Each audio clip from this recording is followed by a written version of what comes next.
ওম শান্তি। আজকের এই মুরলী মন্থানে সবাইকে স্বাগত। আজ আমরা একসাথে আত্মার এক আশ্চর্য সফরের কথা জানব। দেখব কিভাবে একটা আত্মা তার মূল্যহীন কড়ির মতো অবস্থা থেকে একেবারে মূল্যবান হীরে হয়ে ওঠে। এই কথাটাই কিন্তু আজকের আলোচনার একেবারে মূল ভিত্তি।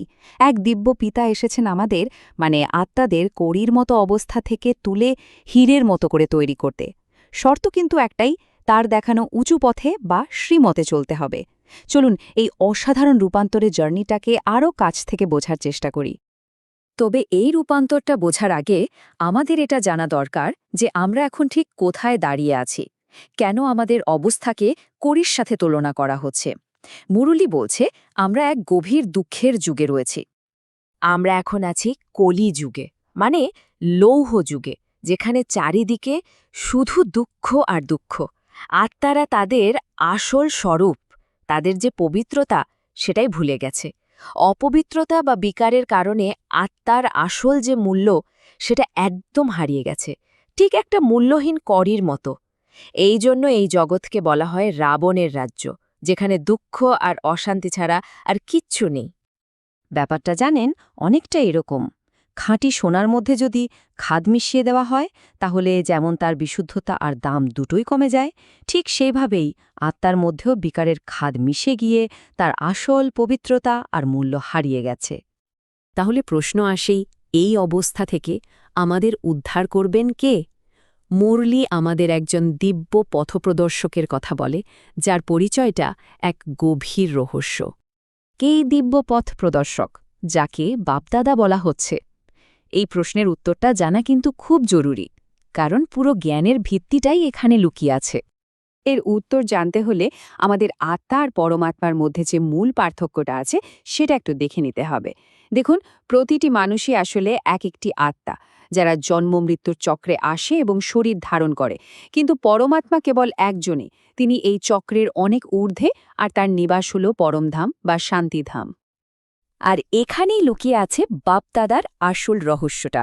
বাপদাদা আসলে দুটি সত্তার এক মিলিত রূপ। যখন পরমপিতা শিব অর্থাৎ বাপ প্রজাপিতা ব্রহ্মার শরীরে অর্থাৎ দাদার শরীরে প্রবেশ করে জ্ঞান দেন, তখনই এই মিলিত রূপকে বাপদাদা বলা হয়। একজন হলেন পরমাত্মা, অন্যজন আত্মা। এই গভীর রহস্যটা বোঝাটাই হল জ্ঞানের প্রথম ধাপ। কিন্তু একটা প্রশ্ন মনে আসতেই পারে, আত্মার এই পতনটা হল কিভাবে? মুরলী আমাদের ৮৪ জন্মের একটা চক্রের কথা বলে, যা আসলে আত্মার উপরে ওঠা আর নিচে নামার এক আশ্চর্য কাহিনী। আত্মার এই পুরো যাত্রাটাকে একটা সিঁড়ি দিয়ে নিচে নামার সাথে তুলনা করা যায়। ৮৪ জন্মের এই চক্রে আত্মা ধীরে ধীরে তার শক্তি হারাতে থাকে। প্রথমে সত্য আর ত্রেতা যুগে আত্মা থাকে সম্পূর্ণ পবিত্র, দেবতা স্বরূপ। তারপর দাপর যুগে তার শক্তি কমতে শুরু করে, সে ক্ষত্রিয় পর্যায়ে আসে। এরপরে বৈশ্য পর্যায়ে আত্মার জাগতিক বিষয় পুরোপুরি জড়িয়ে পড়ে, আর সবশেষে কলিযুগে সে শূদ্র পর্যায়ে নেমে আসে, যা হল আত্মার সবচেয়ে পতিত অবস্থা। আর সবচেয়ে আশ্চর্যের বিষয় কি জানেন? পিতা কিন্তু ঠিক তখনই আসেন যখন এই চক্রটা শেষ হয়, আবার নতুন করে শুরু হতে চলেছে। এই বিশেষ সময়টাকেই বলা হয় সঙ্গম যুগ। তিনি এসে এই পতনকে আবার উত্থানে বদলে দেন। তাহলে এই রূপান্তরের উপায়টা কি? পিতা আমাদের ঠিক কোন পথটা দেখান, যার মাধ্যমে আমরা কড়ি থেকে আবার হীরে হয়ে উঠতে পারি? বাবা আমাদের সামনে দুটো রাস্তা খুলে দেন। একটা হলো কামচিতা, বিকারের পথ, যে পথে আমরা ৬৩ জন্ম ধরে চলেছি আর যার ফলে আমরা অপবিত্র হয়েছি। আর অন্যটা হলো জ্ঞানচিতা, যে পথ বাবা এই শেষ জন্মে দেখিয়েছেন। এই জ্ঞানচিতাই আমাদের আবার পবিত্রতা আর শান্তির দিকে ফিরিয়ে নিয়ে যায়।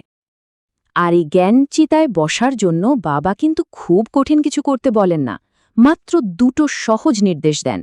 প্রথমত, এই শেষ জন্মে সম্পূর্ণ পবিত্র থাকতে হবে।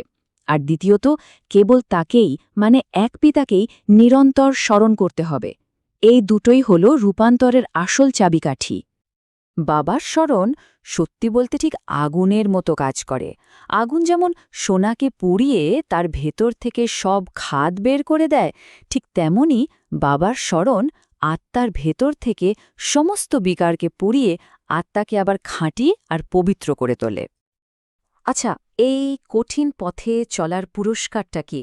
যারা বাবার নির্দেশ মেনে চলে তাদের জন্য আখির কি উত্তরাধিকার অপেক্ষা করছে? পুরস্কার হল স্বর্গ, অর্থাৎ সত্যযুগের রাজত্ব।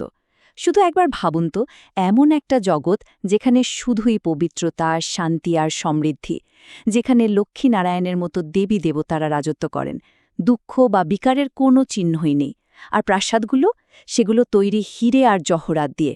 এই জগৎকে শিবালয়ও বলা হয়, কারণ এর স্থাপন স্বয়ং শিব বাবা করেন।